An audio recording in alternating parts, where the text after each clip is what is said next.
There is no man-made law, no man-made policy, and no man-made system of governance that is willing to erase racism from the fabric of America. Why? Because racism isn't just a stain, it's a thread woven into the very foundation of the country. Racism is more than a social issue. It's the equivalent of a founding father. It was present in the saloons where independence was whispered long before it was shouted. It sat at the table when the Declaration of Independence was penned, declaring that all men are created equal, yet defining equality only for the select few. For these men, life, liberty, and the pursuit of happiness were tied directly to property. And in America, property meant human lives, chattel slavery. To own another person wasn't just an economic advantage, it was a marker of status. It defined their identity, secured their liberty, and gave them joy. The architects of American freedom were men of wealth and power, deeply indoctrinated into the system of racial hierarchy. They embraced and perpetuated the idea of white and black, crafting a nation that preached liberty while institutionalizing a permanent caste system. Today, many claim America was built on Christian values. If so, let's examine those values.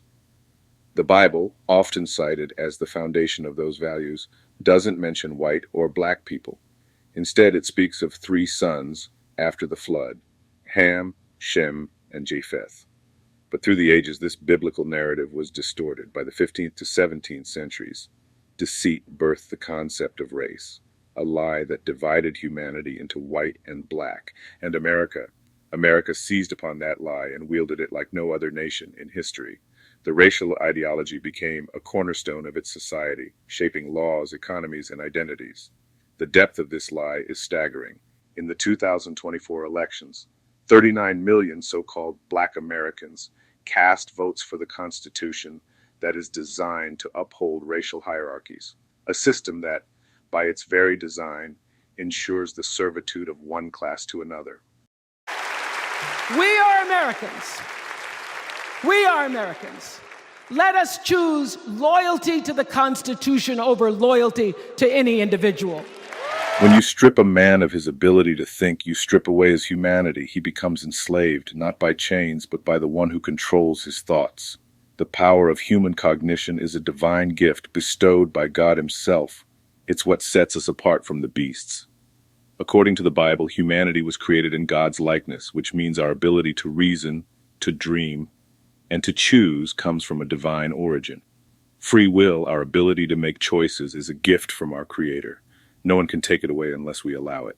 But when you choose to support a system, a constitution, or a way of life that stands in opposition to your God-given freedom, you're making a statement. You're saying you trust man more than the God who gave you life. When your dreams are rooted in the so-called American dream, the nightmares you wake up to are of your own constitutional imagination. Mental constitution. It's what defines who we are on the inside. It encompasses our cognitive abilities, personality traits, and emotional resilience. It's our intelligence, our creativity, our memory, and how we navigate stress and emotions. These aspects are shaped by a mix of factors: genetics, upbringing, education, and life experiences. Now let's compare that to a nation's constitution, a document that outlines the laws, principles, and rights that govern a people. It's the framework for governments and societies, a blueprint for how nations function. But did you know there's a higher constitution? Yeah, the creator of all, our Father, has provided all mankind with a divine constitution, a perfect guide for living, governing, and thriving. Yet so many dismiss it. Too many vote against it, consciously or unconsciously choosing man's flawed systems over the Creator's perfect design. Here at the Babylon Takeout, we dedicate ourselves to those who long for true freedom, for those who seek a more perfect union, not with man's institutions, but with their Creator. We're not here to convince the enslaved to escape. Instead, we offer the map for those ready to find the way out.